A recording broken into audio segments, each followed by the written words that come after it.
बायोलॉजीचं first chapter reproduction in lower and higher plants यामधलं vegetative reproduction आपण study केलं होतं.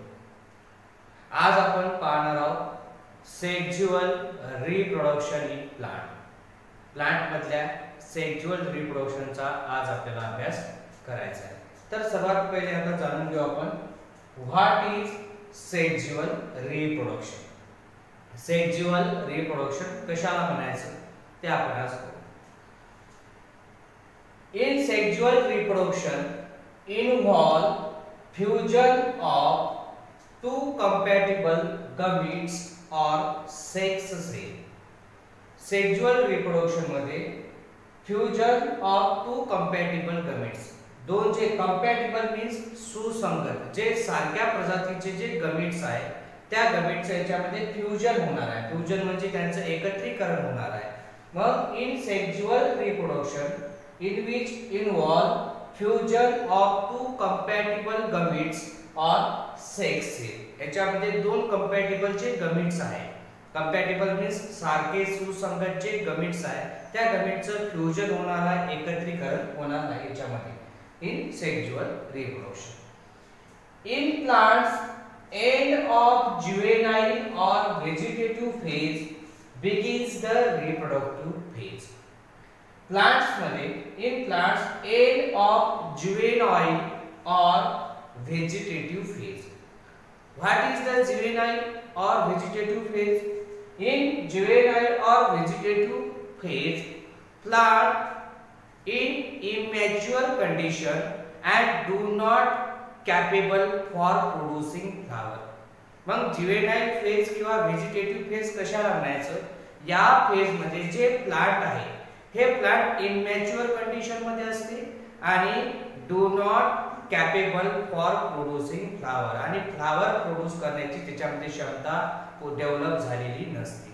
मग अशी जी प्लांटची जी कंडिशन आहे, अशी जी प्लांटची जी फेज आहे त्या फेजला आपण ज्युवेनाइल फेज असं आपण म्हणतो.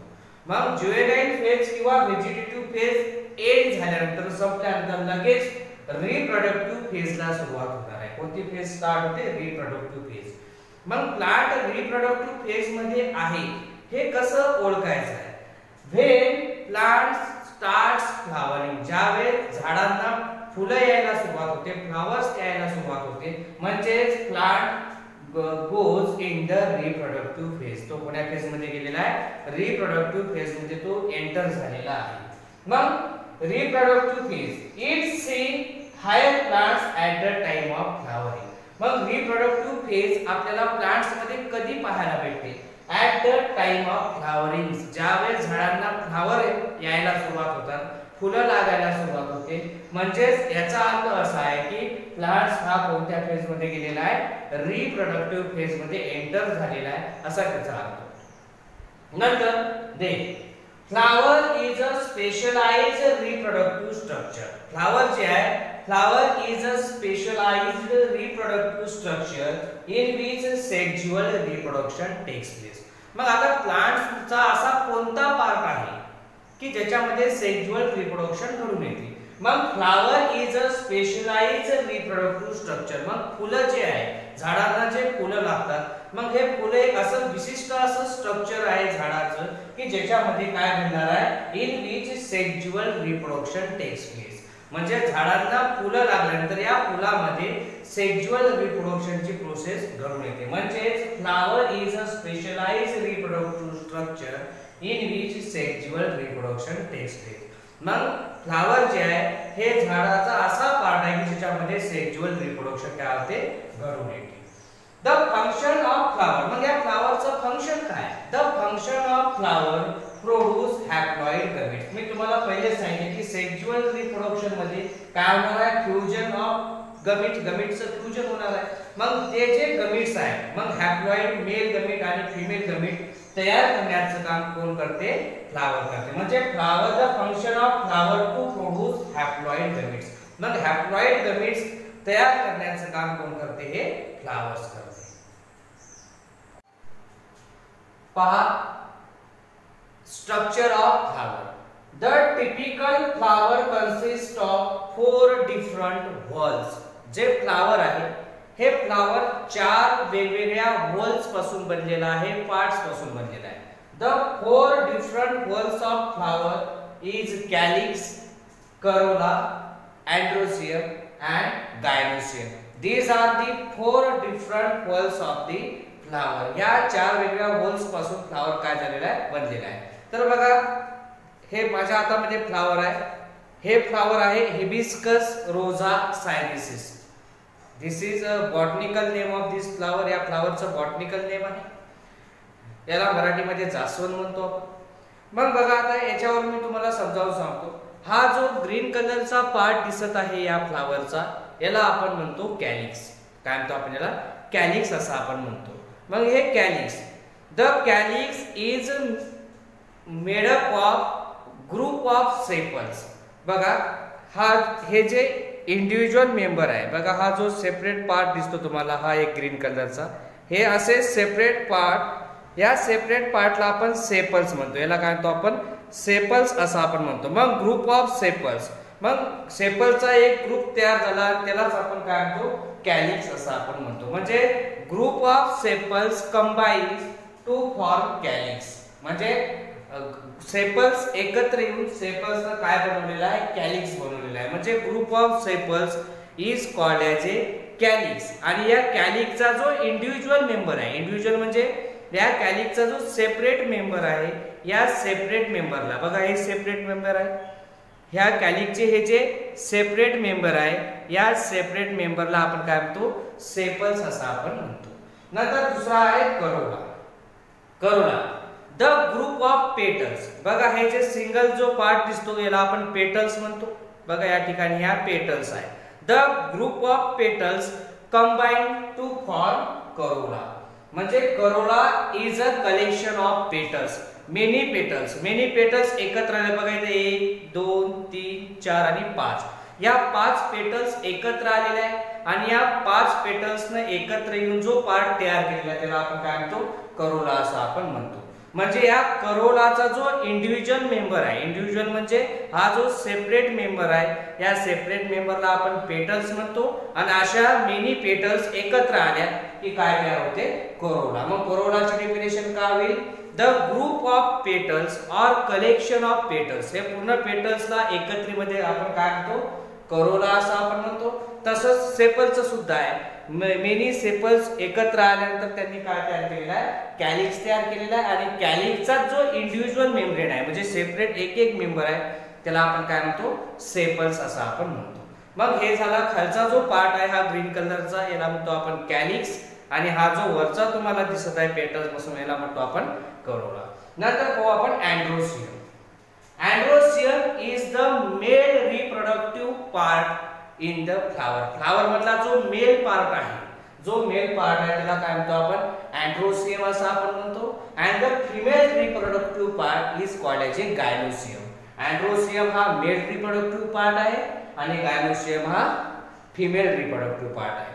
म्हणजे तुमच्या लक्षात आलं असेल की फ्लावर सेक्झुअल रिप्रोडक्शन जे आहे हे फ्लावर मध्ये का घडून येते? कारण फ्लावर मध्ये मेल रिप्रोडक्टिव्ह पार्ट आहे आणि फिमेल रिप्रोडक्टिव्ह पार्ट आहे. म्हणजे फ्लावर मध्ये मेल गमीट्स पण तयार होतात आणि फिमेल गमीट्स पण तयार होतात. आणि याच गमीट्सचं फ्युजन झालं म्हणजे कोणतं रिप्रोडक्शन घडून येणार आहे? सेक्झुअल रिप्रोडक्शन घडून. म्हणून सेक्झुअल रिप्रोडक्शन हे प्लांट मध्ये कुठे घडून येते? फ्लावर मध्ये घडून येते. मग आता अँड्रोसियम हा मेल रिप्रोडक्टिव्ह पार्ट आहे. बघा मग आता या फ्लावर मध्ये बघा तुम्हाला इथे हे येलो कलरचं स्ट्रक्चर लागलेलं दिसते या ठिकाणी.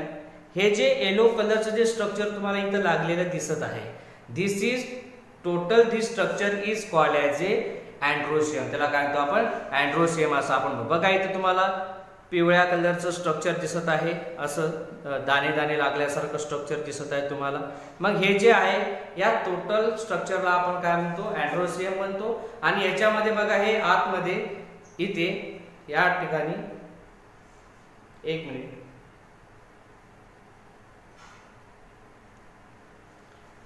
हे पॉइंटेडला बघा इथे तुम्हाला 5 स्ट्रक्चर दिसत आहे. हे वरच्या साईडला, याला आपण म्हणतो गायनोसियम. याला आपण गायनोसियम असं आपण म्हणतो. बघा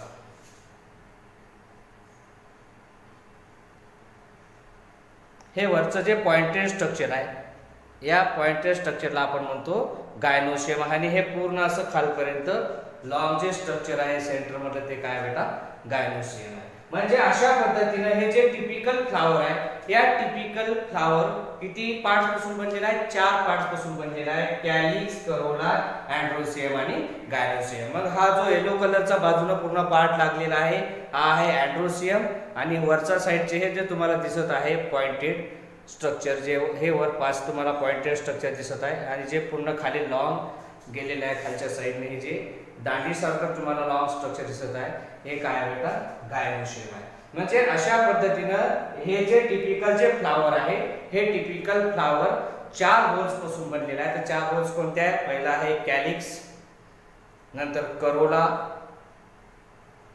दिस is androecium and this is centrally हे जे लॉंग फिलामेंट गेलेले आहे त्याला काय म्हणतो आपण गायनोशियम. असे 4 डिफरंट होल्स पासून फ्लावर काय झालेला आहे बनलेलं आहे. नंतर पुढे next sexual reproduction involves 2 events. Sexual reproduction मध्ये 2 इव्हेंट्स घडून येतात. जो पहिला इव्हेंट आहे पहिल्या इव्हेंटला म्हणतो आपण मिओसिस. मग आता मिओसिस काय? Meiosis is a type of cell division.